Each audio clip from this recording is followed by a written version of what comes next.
I remember calling Dennis saying, I found this guy and he's a really good theater director. And Dennis said, theater world? We're in dance music, man.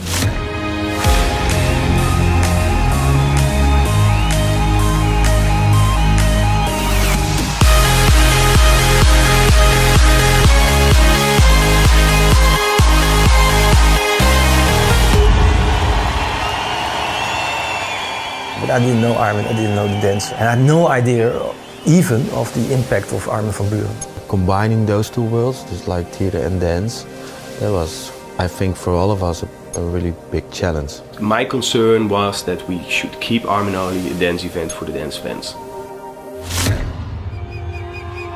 In this episode, we're going to take a closer look at what it takes to create one of the biggest touring dance shows ever, Armin Only Intense.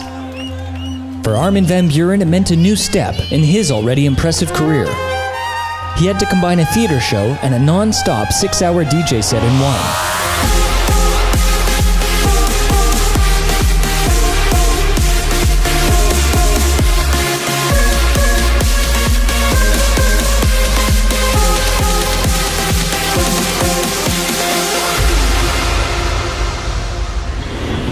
With Armin Only, I want to reach a little bit towards the impact that some of the theater shows have. I realized that we needed professional help from the world of theater. So I spoke with my good friend Jochem Meijer. He's a famous Dutch comedian. And Jochem said to me, well, I'm working with this guy from the theater world called Jos T. Armin asked me, are you interested to talk to me? Of course. And I think even the next day we already met together with Dennis. And from there, poof, it started. The first meeting I had with Jos was really inspiring, actually. Their vision about setting a show is so completely different than what we used to do. The first time we worked with Jos was during the inauguration of our new king. There Jos had a very important role to combine the orchestra and the dance music of Armin. When the king actually broke protocol and left his ship to come on stage, that was a day we will never forget. That was one of the highlights of my life. That's something I'll never forget, you know.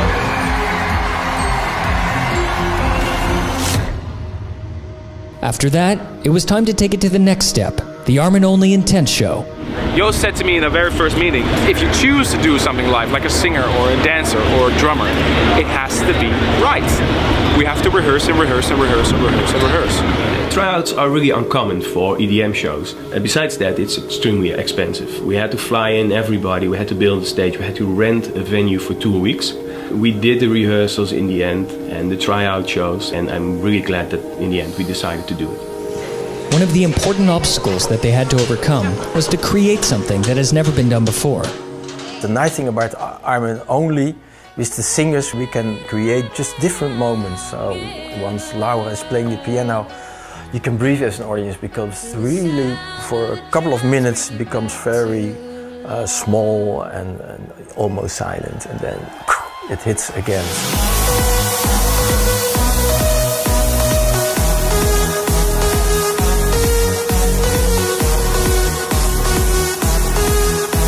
Armin Only Intense is by far the biggest thing I've ever done. The most crazy thing, the most expensive thing. That Sander made this wonderful lineup of special effects. We had the real snow, we had the fireworks even up in the ceiling. And of course the balloons of the ping pong number. Where you can really see two worlds like theater and dance falling together. I think in Alone, you know, we have like the visuals are really decor background, and you have like dancers actually walking on the street. I think when we do these silent hearts, that's one of my favorite moments of the show. We have the 6 singers, we have the full band on the stage. It's sort of a highlight in the set. That's when everything elevates, when everything sort of comes together.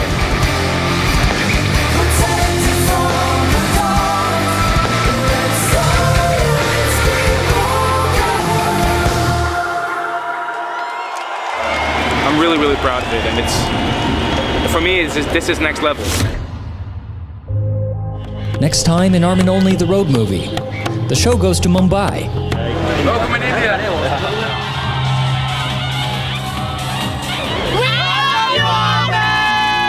In these countries, I'm always worried if the power keeps running, you know. But I think it will. When there's a problem, there's immediately 10 people all of a sudden out of the blue helping us out. So it's great. They really want to make this show happen.